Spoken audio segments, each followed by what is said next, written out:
రాష్ట్రావతరణ దినోత్సవ సందేశం.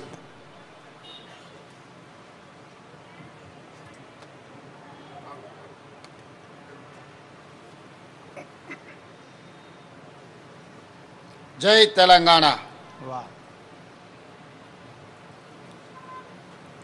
తెలంగాణ స్వరాష్ట్ర అస్తిత్వం కోసం దశాబ్దాల ఉద్యమంలో ఎందరో అమరులయ్యారు. మరెందరో పోరాట యోధులుగా మన కళ్ళ ముందు నిలిచారు. వారి త్యాగాలకు, తెగువకు రాష్ట్ర ఆవిర్భావ దినోత్సవ సందర్భంగా శిరస్సు వంచి నమస్కారం తెలియజేస్తున్నాను. కోటి రతనాల వీణ నా తెలంగాణ రాష్ట్ర ప్రజలకు ఆవిర్భావ దినోత్సవ శుభాకాంక్షలు. ప్రతి ఏటా త్యాగాల చరిత్రను స్మరిస్తూ రేపటి భవిష్యత్తుకు దిశానిర్దేశం చేసుకునే ఒక భావోద్వేగ సందర్భం జూన్ 2 మనం కలలు గన్న స్వరాష్ట్ర స్వప్నాన్ని నిజం చేసిన ఆనాటి ప్రధానమంత్రి స్వర్గీయ శ్రీ మన్మోహన్ సింగ్ గారు, నాటి యూపీఏ చైర్పర్సన్ ప్రత్యేక ధన్యవాదాలు, కృతజ్ఞతలు తెలియజేస్తున్నాను. మిత్రులారా, పుట్టుక నీది, చావు నీది, బతుకంత దేశానిది అన్న ప్రజాకవి కాళోజీ మాటలే స్ఫూర్తిగా డిసెంబర్ 7, 2023న బాధ్యతలు స్వీకరించిన క్షణం నుండి ప్రతి క్షణం తెలంగాణ హితమే పరమార్థంగా, రాష్ట్ర అభివృద్ధి ధ్యేయంగా, పేదరిక నిర్మూలననే ప్రాధాన్యంగా ప్రజాప్రభుత్వం పనిచేస్తున్నది. రాష్ట్రంలో అధికారం ఇవ్వడంతో పాటు ఈ 2.5 ఏళ్లలో జరిగిన పలు ఉప ఎన్నికలలో, పంచాయతీ మున్సిపల్ ఎన్నికలలో మా పట్ల మీరు చూపించిన ఆదరణ, అభిమానం మరవలేనిది. ఎవరెన్ని విమర్శలు చేసినా, ఎన్ని కుట్రలు చేసినా ప్రజలు మాకు అండగా నిలబడడం ఎనలేని శక్తిని ఇచ్చింది. ప్రజా సంక్షేమం పట్ల, రాష్ట్ర అభివృద్ధి పట్ల మా బాధ్యతను మరింత పెంచింది. రైతులు, యువత, ఆడబిడ్డల ఆకాంక్షలు, ఎస్సీ, ఎస్టీ, బీసీ, మైనారిటీ, అగ్రవర్ణ పేద వర్గాల సామాజిక న్యాయం, సమగ్ర అభివృద్ధి సాధన కోసం పలు విధాన నిర్ణయాలు తీసుకుంటూ, కార్యాచరణ చేసుకుంటూ 2.5 ఏళ్లుగా నిరంతరం శ్రమిస్తున్నాం. అభివృద్ధితో పాటు సంక్షేమానికి సమపాలలో ప్రాధాన్యత ఇస్తూ పాలన సాగిస్తున్నాం. ఈరోజు నేను గర్వంగా చెప్పగలను, దేశంలో ఏ రాష్ట్రం అమలు చేయని సంక్షేమ పథకాలను మన తెలంగాణ రాష్ట్రంలో అమలు చేస్తున్నాం. అభివృద్ధి, సంక్షేమం ఒక ఎత్తు, ఆత్మగౌరవం, స్వేచ్ఛ, సామాజిక న్యాయం మరో ఎత్తు. తెలంగాణ ఆవిర్భావ ఒక ప్రత్యేక ఘట్టం. దశాబ్దాలు ఉద్యమం చేసి రాష్ట్రాన్ని సాధించుకున్నది కేవలం సంక్షేమం, అభివృద్ధి కోసమే కాదు, ఆత్మగౌరవం, స్వేచ్ఛ, సామాజిక న్యాయం కోసం ఈ గడ్డపై ప్రతి బిడ్డ పోరాటం చేశారు. పెత్తందారీతనానికి వ్యతిరేకంగానే ఈ రాష్ట్రంలో పోరాటాలు జరిగాయి. నాటి రాచరికం నుండి నిన్నటి నియంతృత్వం వరకు తెలంగాణ తిరుగుబాటు చరిత్ర మొత్తం చెబుతున్న సత్యం ఇదే. ఈ చరిత్రకు మనం సజీవ సాక్షులం. రాచరిక ఆలోచనలు, నియంతృత్వ పోకడలను ఓడించి కొత్త చరిత్రను రాసుకోవడం కోసం మీరు ప్రజాప్రభుత్వాన్ని గెలిపించుకున్నారు. ఈరోజు ప్రజల మనోభావాలకు మేము ప్రతినిధులం, సమాజ ఆకాంక్షలకు మేము వారధులం.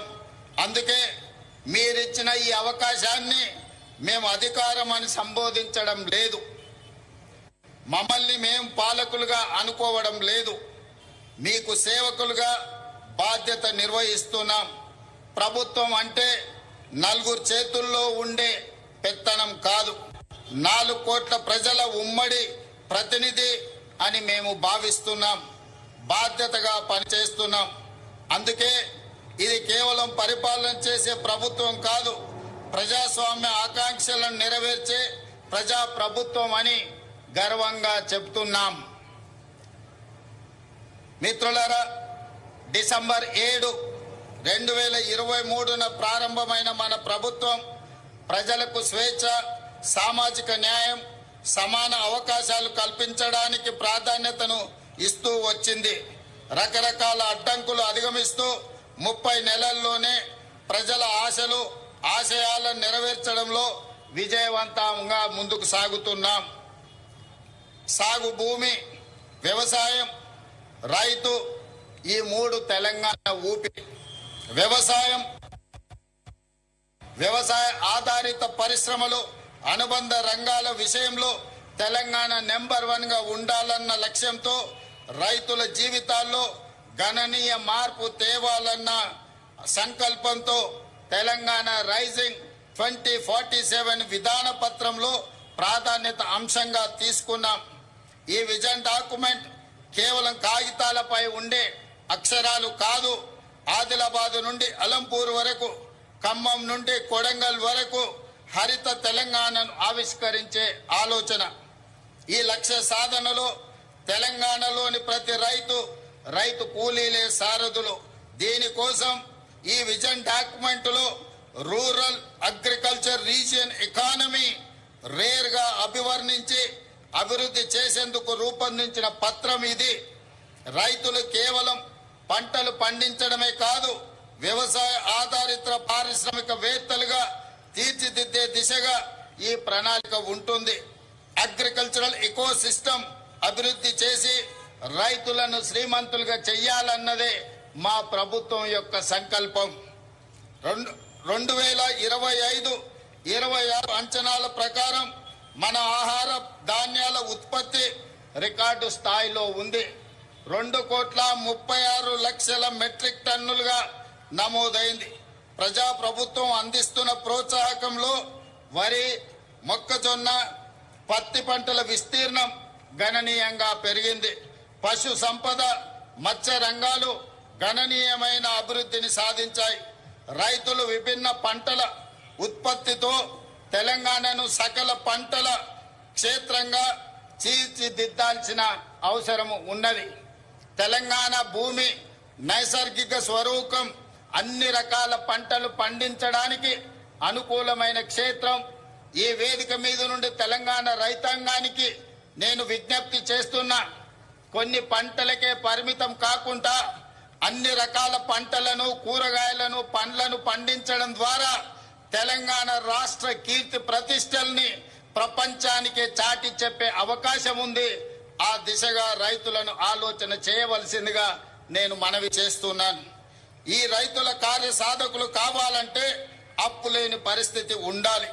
అందుకే రైతుల నెత్తిపై ఉన్న అప్పుల భారాన్ని తగ్గించే ఉద్దేశంతో ఒకేసారి 2 లక్షల వరకు పంట రుణాల మాఫీ చేశాం. 20,616 కోట్ల రూపాయలు రైతు ఖాతాలో వేసి 25 లక్షల పైగా రైతు కుటుంబాలను రుణ విముక్తులను చేశాం. వ్యవసాయానికి ఉచిత విద్యుత్తును కొనసాగిస్తూనే విద్యుత్ పంపు సెట్లకు సౌరశక్తితో నడిచే పంపు సెట్లను ఏర్పాటు చేస్తున్నాం. తద్వారా అదనంగా ఉత్పత్తి అయ్యే విద్యుత్తును గ్రిడ్ కు అందించి రైతులకు అదనపు ఆదాయం వచ్చేలా ప్రయత్నం చేస్తున్నాం.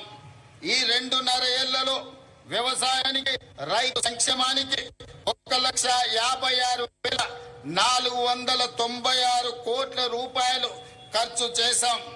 రైతు భరోసా పెట్టుబడి సాయం ఇప్పటికే 27,529 కోట్ల రూపాయలు నేరుగా రైతుల ఖాతాలలో వేశాం. మిత్రులారా, రైతులు దళారుల బారిన పడి మోసపోకూడదని రైతులు పండించిన పంటలు ప్రభుత్వమే కనీస మద్దతు ధర చెల్లించి కొనుగోలు చేస్తుంది. ఎంత భారమైనా సరే చివరి గింజ వరకు పంట ఉత్పత్తులను కొనడానికి రాష్ట్ర ప్రభుత్వం ప్రయత్నం చేస్తుంది. మేము అధికారం చేపట్టిన తర్వాత ఇప్పటి వరకు 2.5 ఏళ్లలో ధాన్యం కొనుగోళ్లకు 82,840 కోట్ల రూపాయలను ఇప్పటి వరకు రైతాంగానికి చెల్లించిన ఈ యాసంగి సీజన్ లో రాష్ట్రమంతటా 8,575 కొనుగోలు కేంద్రాల ద్వారా చురుగ్గా ధాన్య సేకరణ జరుగుతుంది. ఇప్పటి వరకు 63,65,000 మెట్రిక్ టన్నుల ధాన్యాన్ని కొనుగోలు చేయడం జరిగింది. సుమారుగా 11,903 కోట్ల రూపాయలను రైతుల ఖాతాలో జమ చేశాం. అకాల వర్షాల వల్ల ధాన్యం తడిసిపోయినా ప్రతి రైతుకు నష్టం జరగకుండా దాదాపు 10,000 మెట్రిక్ టన్నుల తడిసిన ధాన్యాన్ని ప్రభుత్వం కొనుగోలు చేసింది. ధాన్యం కొనుగోలులో దేశంలో ఏ రాష్ట్రం కూడా మనతో పోటీ పడే పరిస్థితి లేదు. దేశంలో యాసంగి సీజన్ లో సేకరించిన మొత్తం ధాన్యంలో చెప్పడానికి నేను గతంలో ఎన్నడూ లేని విధంగా రాష్ట్రంలో మొక్కజొన్న పంటలు సాగు భారీగా పెరిగింది. ఈ యాసంగిలో సుమారు 16 లక్షల ఎకరాల్లో మొక్కజొన్న, 4 లక్షల ఎకరాల్లో జొన్న సాగు చేసి తెలంగాణ రైతులు కొత్త చరిత్రను సృష్టించారు. మొక్కజొన్న కొనుగోళ్లకు సుమారు 4,275 కోట్లు, జొన్న కొనుగోళ్లకు ఇప్పటి వరకు 1,154 కోట్లు రాష్ట్ర ప్రభుత్వము ఈ భారాన్ని మోసింది. అదే విధంగా మిత్రులారా, సాగునీటి రంగానికి ప్రాధాన్యతను ఇస్తూ తెలంగాణ నీటి కోసం దశాబ్దాలు గోసపడింది. 10 ఏళ్ల గత పాలనలో సైతం పరిస్థితులు మారలేదు. కృష్ణా, గోదావరి జలాల్లో మన వాటాలు తేల్చి ప్రాజెక్టులు పూర్తి చేసే విషయంలో మన ప్రభుత్వం చిత్తశుద్ధితో ఉంది. ఈ విషయంలో ఏ వేదిక పైన రాజీ పడకుండా లౌక్యంతో, రాజకీయ విజ్ఞతతో పని చేస్తున్నాం. 2004లో కాంగ్రెస్ ప్రభుత్వం జలయజ్ఞం కింద చేపట్టిన ప్రాజెక్టులు 2014-15లో ప్రారంభమైన ప్రాజెక్టులు కొన్ని ఇప్పటికీ అసంపూర్తిగా ఉన్నాయి. పెండింగ్ లో ఉన్న ప్రాజెక్టులపై అవసరమైన భూసేకరణ చేపట్టి వీటిని చెయ్యాలని ప్రభుత్వం పట్టుదలతో పనిచేస్తుంది. ఇవి పూర్తయితే ఆశించిన మేరకు కొత్త ఆయకట్టుకు నీరు అందుతుంది. తెలంగాణకు వరప్రదాయిని ప్రాణహిత చేవెళ్ల ప్రాజెక్ట్ తిరిగి ప్రాణం పోసే ప్రయత్నం మన ప్రభుత్వం చేస్తున్నది. మహారాష్ట్ర ముఖ్యమంత్రి గారికి గత సంవత్సరం నుంచి చర్చలు చేస్తున్నాం, లేఖలు రాస్తున్నాం. వారితో చర్చించి తుమ్మిడిహెట్టి బ్యారేజీ దగ్గర బ్యారేజీ నిర్మించే కార్యాచరణ చేపడుతున్నాం. గత ప్రభుత్వం 1,00,000 కోట్లతో నిర్మించిన కాళేశ్వరం ప్రాజెక్టు 3 ఏళ్లకే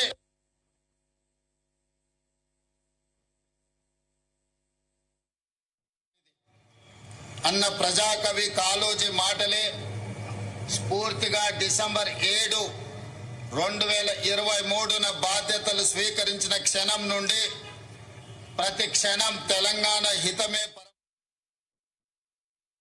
3 ఏళ్లకే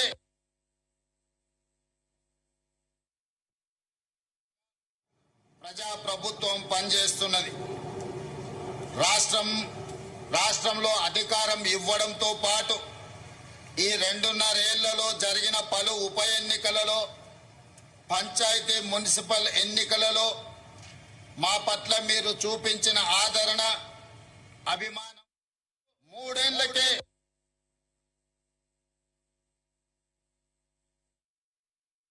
ప్రజలు మాకు అండగా నిలబడడం ఎనలేని శక్తిని ఇచ్చింది. ప్రజా సంక్షేమం పట్ల, రాష్ట్ర అభివృద్ధి పట్ల మా బాధ్యతను మరింత పెంచింది. రైతులు చర్చించి తుమ్మిడిహెట్టి బ్యారేజీ దగ్గర నిర్మించే తుమ్మిడిహెట్టి దగ్గర బ్యారేజీ నిర్మించే కార్యాచరణ చేపడుతున్నాం. గత ప్రభుత్వం 1,00,000 కోట్లతో నిర్మించిన కాళేశ్వరం ప్రాజెక్టు 3 ఏళ్లకే 60,000 కోట్ల రూపాయలు సున్నా వడ్డీ రుణాలను పంపిణీ చేశాం. 5 లక్షల రుణ పరిమితిని 10 లక్షలకు పెంచాం. ఇందిరమ్మ క్యాంటీన్లు, సౌర విద్యుత్తు, పెట్రోల్ యజమానులుగా రాష్ట్ర ప్రభుత్వం అవకాశం ఇచ్చింది.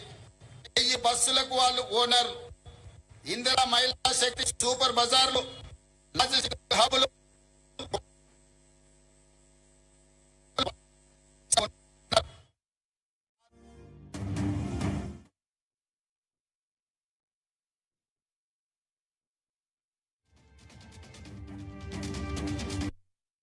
Our Honorable Chief Minister, sir, in January 2026, in the World Economic Forum annual meeting in Davos, returned home with investment commitments and expressions of interest worth nearly 29,000 crores, spanning steel, data centers,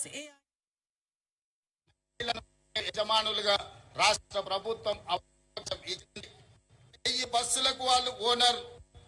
Indira మహిళా శక్తి super బజార్లు, logistic హబులు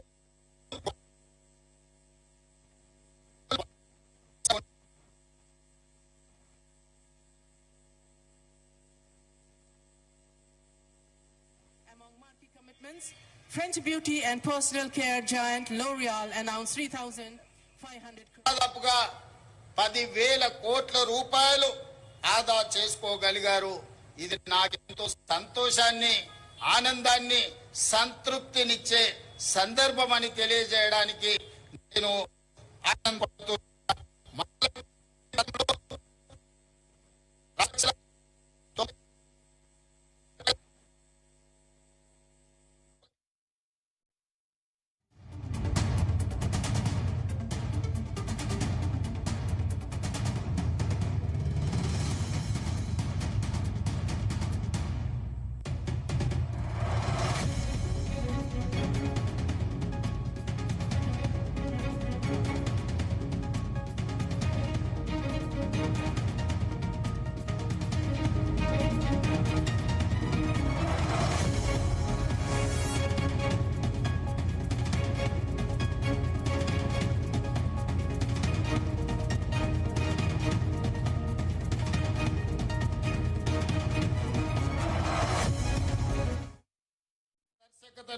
పునరుద్ధరించాం.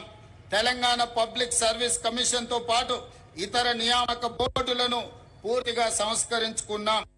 Group 1, group 2, group 3, group 4 తో పాటు mega DSC, వైద్య ఆరోగ్య శాఖలో వరుసగా నియామకాలను చేపట్టాం.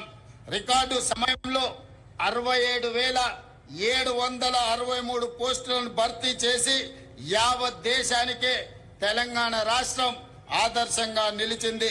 ఉద్యోగంలో చేరే ముందు అఖిల భారత సర్వీస్ అధికారులకు శిక్షణను అందించినట్టుగా నియామక పత్రాలు అందుకున్న 562 గ్రూప్ 1 అధికారులకు ఈ రోజు మనము ఫౌండేషన్ కోర్సు ద్వారా శిక్షణను అందించి భవిష్యత్తులో తెలంగాణ అభివృద్ధిలో భాగస్వాములను చేయడానికి ప్రభుత్వం అన్ని చర్యలను చేపట్టింది. ఈ నెలలోనే టీజీపీఎస్సీ ద్వారా ఇంజనీరింగ్, పొల్యూషన్ కంట్రోల్ బోర్డ్, అటవీ శాఖ, టౌన్ అండ్ కంట్రీ ప్లానింగ్ మరియు విద్యాశాఖలో ఉద్యోగాల భర్తీకి నోటిఫికేషన్లు ఇవ్వడం జరుగుతుంది. నోటిఫికేషన్ల జారీ ప్రక్రియ నిరంతరం జరుగుతుంది. అదేవిధంగా మిత్రులారా, ఈ రాష్ట్ర ప్రభుత్వం విద్యకు అత్యంత ప్రాధాన్యతనివ్వాలని నిర్ణయం తీసుకున్నది. విద్య ఒక్కటే పేదరికాన్ని రూపుమాపగలదని నేను సంపూర్ణంగా విశ్వసిస్తున్నాను. పేదరికం రూపుమాపాలంటే సమాజంలో కుల మతాల అంతరాలు తగ్గడానికి ఆస్కారం ఉంటుంది. ఇంతటి ప్రాధాన్యత విద్యకు ఉంది. అందుకే ఇప్పటి వరకు ఏ ముఖ్యమంత్రి చేయని విధంగా విద్యాశాఖను నా దగ్గర పెట్టుకొని తెలంగాణ ప్రభుత్వ విద్యలో విప్లవాత్మక సంస్కరణలకు శ్రీకారము చుట్టాము. కేంద్ర ప్రభుత్వం 2 రోజుల పర్ఫార్మెన్స్ గ్రేడింగ్ ఇండెక్స్ లో తెలంగాణకు చాలా మంచి స్థానం లభించింది. ఇది మా కృషి ఫలితం. తెలంగాణ పబ్లిక్ స్కూల్ ఏర్పాటు నుండి యంగ్ ఇండియా స్కూల్ వరకు ప్రతి ప్రయత్నంలో బలోపేతం విద్య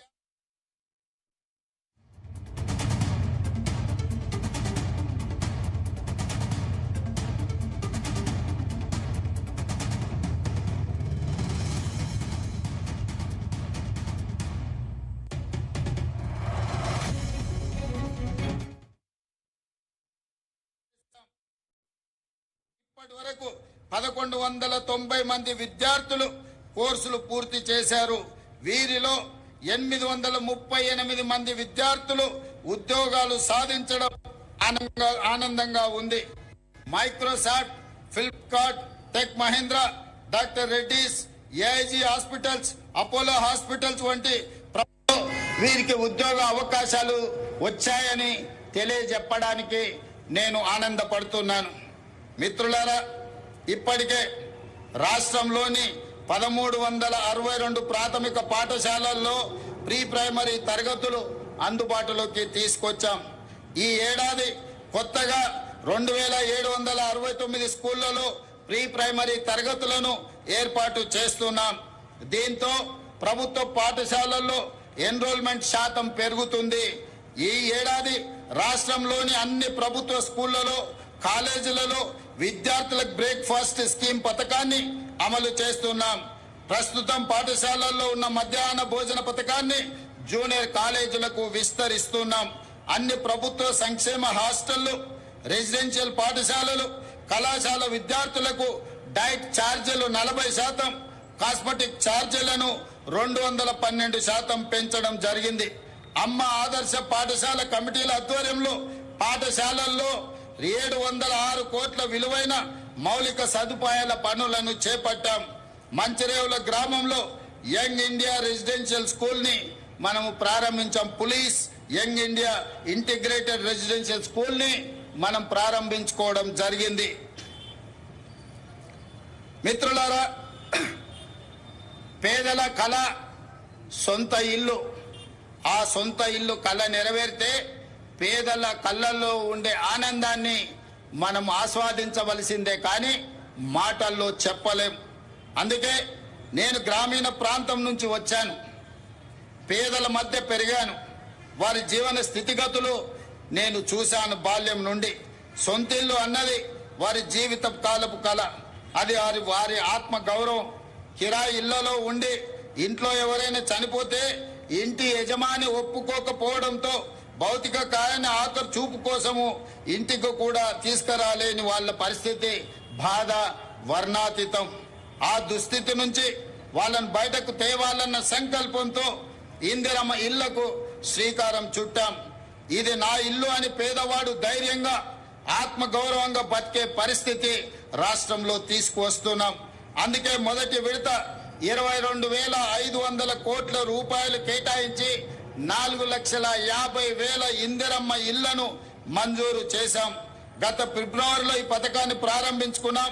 కేవలం 13 నెలల కాలంలోనే రాష్ట్రంలో 1,20,000 ఇండ్లను పూర్తి చేసుకొని నిన్ననే ఆదిలాబాద్ జిల్లా నుంచి రాష్ట్రం నలుమూలల ప్రారంభోత్సవం చేసుకున్నాం.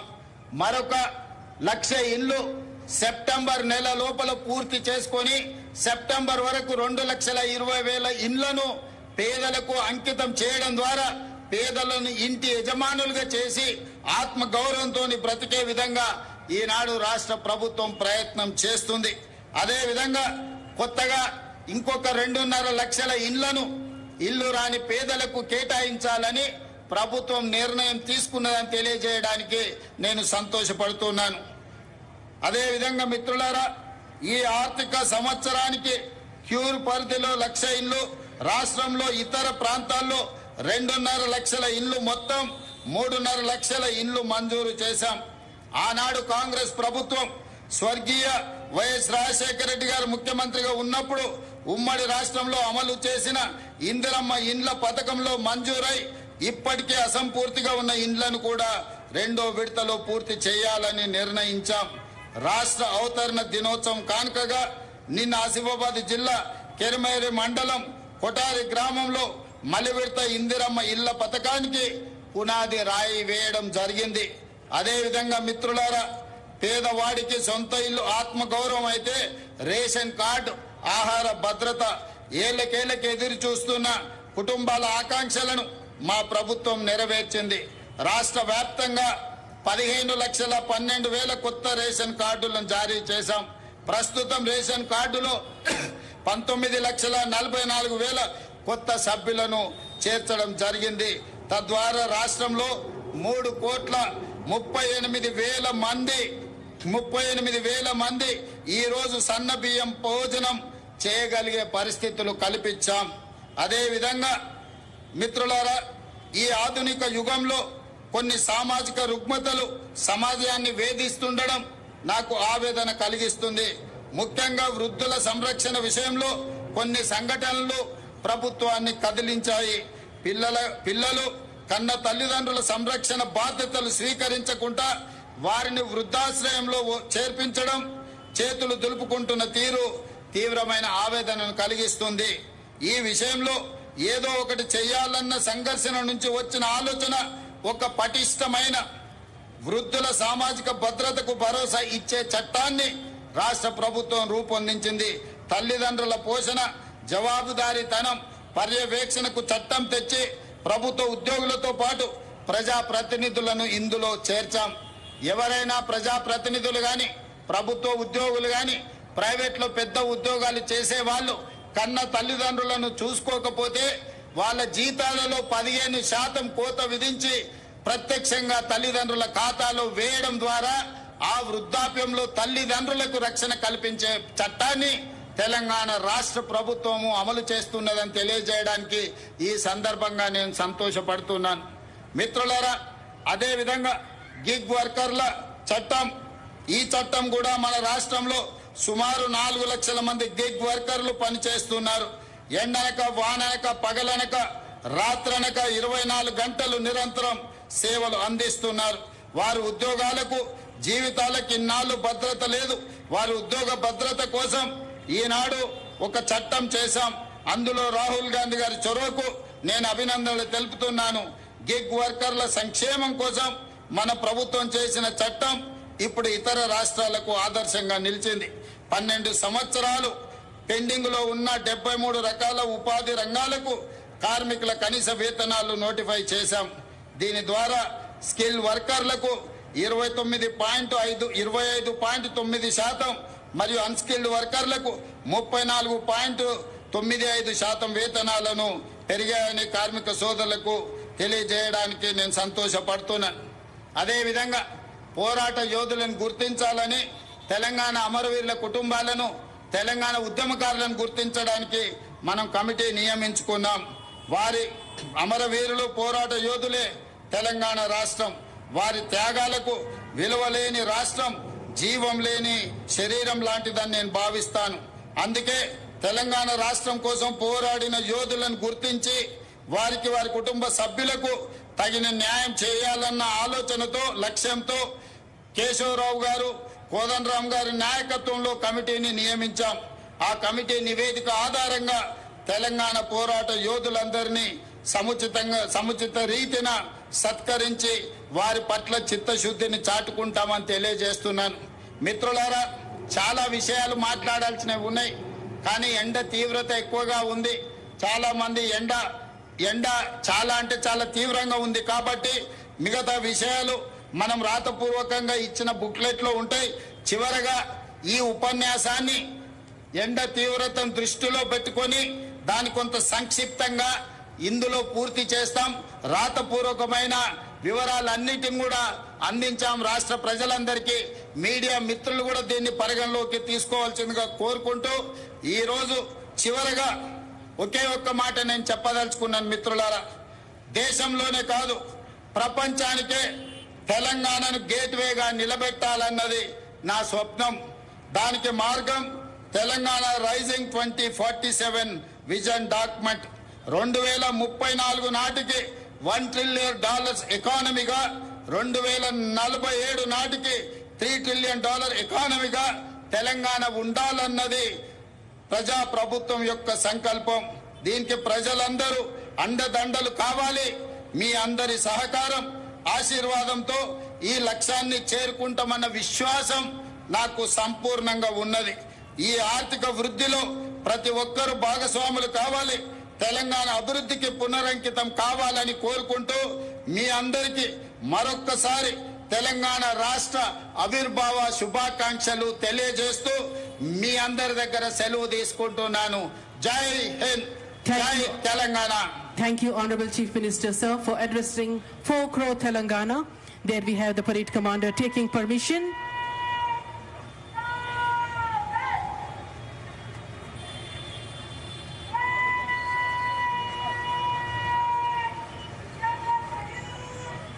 Venu koncham